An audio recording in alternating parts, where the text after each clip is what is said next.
Hey guys, I am doing a really quick update in advance of this video. Back in the summer, I don't even remember which month, I did a video on a complete growing guide for aloe vera. And I had the video up for maybe an hour before I took it down. And the reason I took it down is because within just a few minutes I had a couple of comments. Just one, first of all, that said, I don't think you can grow aloe from cuttings. And I was like, well, I did all the research, so this person doesn't know what they're talking about. And then I got a second comment that was very similar within another few minutes. And so I Googled growing aloe, or not, you cannot grow aloe from cuttings. And sure enough, all these articles came up about how you can't do it. So you know how when you Google something, if you say how to grow aloe from cuttings, you're going to get a bunch of information on how to grow aloe from cuttings. If you Google you can't grow aloe from cuttings, you're going to get a bunch of information on that too. So because I hadn't done it and I was experimenting, and you'll see why in the video, I decided to take it down. Because I don't like passing along information that's not good information that you can use. Well, fast forward a few months, I basically set the pot of cuttings in the shade, just forgot about it. Fall came and went. And then just a couple of weeks ago, I was kind of cleaning up the yard and I found the pot of aloe. And they look fine, but if you watch the video, you'll know that the aloe actually sat on the ground out of the dirt for a couple of months before I even did this. So, it lasts a long time. But then I noticed some new growth coming out of the middle, and then I tugged and they would not come out of the ground. So then I dug down, and lo and behold, we have roots. So you can grow aloe from cuttings.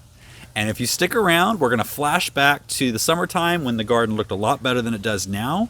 And I'm going to take you through that video. So I'm relaunching that video now with an update in advance. Enjoy the video. See you guys next time. It's a plant that's been grown for 6,000 years. The Egyptians called it the plant of immortality. It is the first recorded medicinal plant and has been grown on every continent. That plant is aloe vera. And whether you're growing it indoors or out, stick around because today I'm doing a complete growing guide.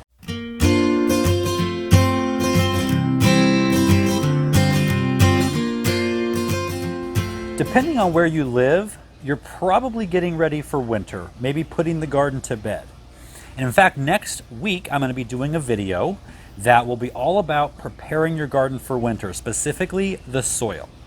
So if you are subscribed, awesome. If not, consider subscribing and definitely hit that bell icon so you'll get a notification when that video comes out.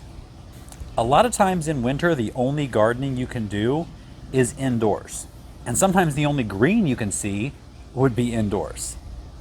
If you're anything like me, it doesn't matter how much of a green thumb you have outdoors.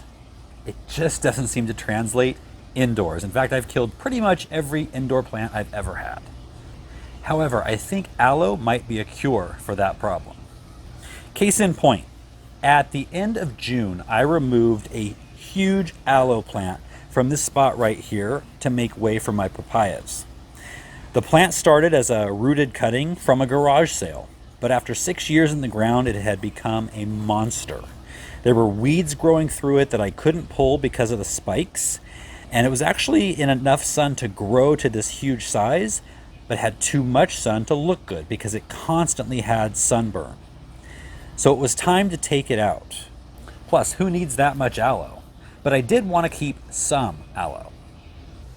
So the real option for me was to take cuttings. And I actually took a bunch when I was taking that aloe plant out.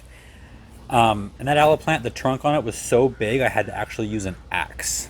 It was crazy. Now getting back to why this is a great house plant for me specifically, I took these out at the end of June. And I had planned on doing a video pretty soon after that. And just so happens a tomato video went viral. And so I was making a bunch of tomato videos, vegetable videos, and these got left on the back burner. In fact, these were just thrown in the shade for the last 4 months. But they still look like this. They're still green, fairly plump. They're a little dehydrated, but I figure if these could lay out in the hot summer for 4 months and still look like this, I should be able to take care of them in the house, at least for the winter. So I'm going to be rooting these cuttings, and I'm going to go through not just how to keep them alive, but how to get them to thrive indoors and out. So let's talk about the cuttings first and getting them rooted. Now, a tip cutting is pretty much the way you would take cuttings from just about anything. And that is with a healthy tip and the stem. So I'm going to take off some of these older leaves at the bottom. And you don't want to leave too much top on. Let's do it right about there.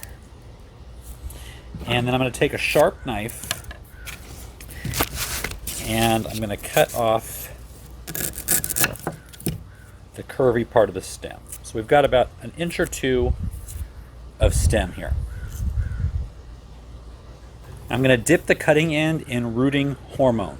Now this is an optional step, but I've found that it does help the roots get established quicker and it gets them off to a really fast start.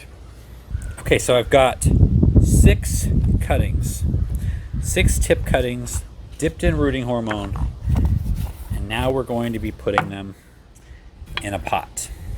And a couple things about this. Number one, the pot needs to be sturdy and it needs to be heavy. Now I'm going to be putting all these cuttings in here because they're all fairly small. Typically, if you're going to be buying an aloe from the nursery, it's going to be one plant that's going to be, a good size. But aloe is full of water and it's very top heavy. So you don't want to use a plastic pot. So terracotta comes in really well. Not only does it look good with the aloe, but it's heavy. And so it's going to hold that, it's going to keep it from toppling over, especially a wide one like this. As far as the growing medium, whether I'm taking cuttings or whether I'm planting a plant from the nursery, I'm going to be using cactus and succulent mix. It is really well draining, so it's not going to get bogged down. Remember, these are pretty much desert plants. They don't want to be sitting in water. I have a link to this down below, as well as the rooting hormone in case you want to try these. In the bottom of the pot, I've already put 1 inch or 2 of gravel, and there's a hole down there, and so it's going to let the bottom part be draining really well. I'm going to fill the pot up about a couple inches below the surface, below the rim. And I'm going to put these just around fairly close to the edge. Again, closer to the edge, better drainage.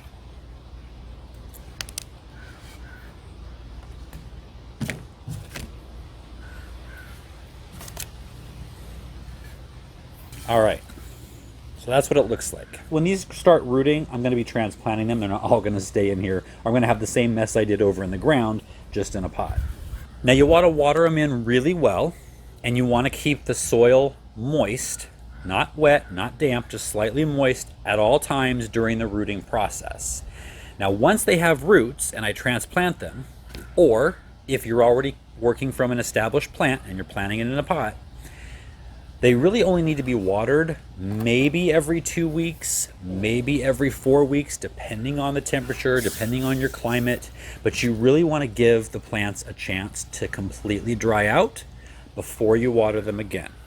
And there's really not a risk of them dying because they store a ton of water in their leaves. Now, once we have the pot finished, it's planted, where do we put the pot? Well, first of all, not in full sun. Aloe need part sun, part shade. Again, that's one of the problems I had over in the other spot. It got too much sun, and if it gets too much sun, it's going to get sunburn spots and look ugly all the time. But you don't want it in the shade either. It needs bright light, especially in the house. And if you provide it with really bright light, it will actually treat you every year to a beautiful display of up to 3-foot tall blue and orange spikes of flowers. They're beautiful and they're really interesting. So they need to have enough light, but they do not want full sun. Temperature wise, if you do not live in a mild winter climate, meaning you live in zones 8 or below, sometimes 9 or below, depending on your microclimates. If you live in 9 or below or 8 or below, you're gonna have to have your aloe inside for the winter. They will not take a frost. They are native to Africa. They are a warm weather plant. So I will, obviously, they will grow here outside all year.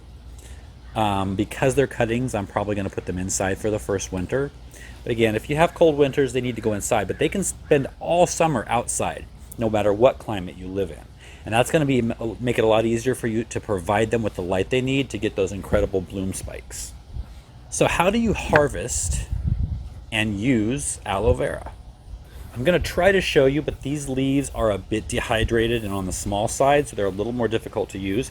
Now here at our house, you know, when you've got a sunburn, you just pick off a leaf and just kind of peel it a little bit and rub it on. But if you actually want to extract the gel out of here, you want to cut it into a few pieces, about this size. And then you're going to cut these spines off of each edge. And so what you're going to be left with is a piece that's got the skin on the top and on the bottom.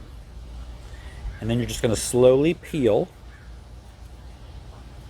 And it peels off pretty easily. And it leaves that gooey gel center. Just kind of run your thumb along.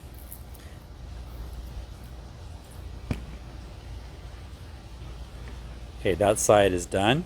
Now let's try to get this other side off. Second side's a little harder.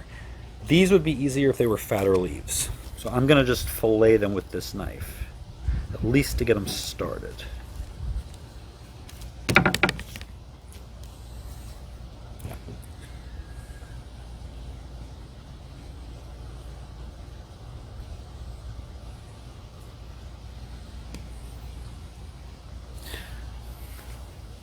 Okay, so what you're gonna have is this jelly gooey stuff that's clear. You really can see right through it.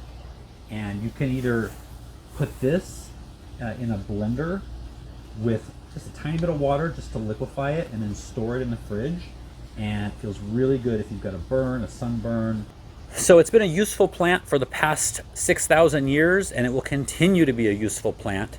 And now you know how to grow your own. I hope you guys enjoyed this video. Give me a thumbs up if you did. If you learned something, consider subscribing, and I will see you guys next time.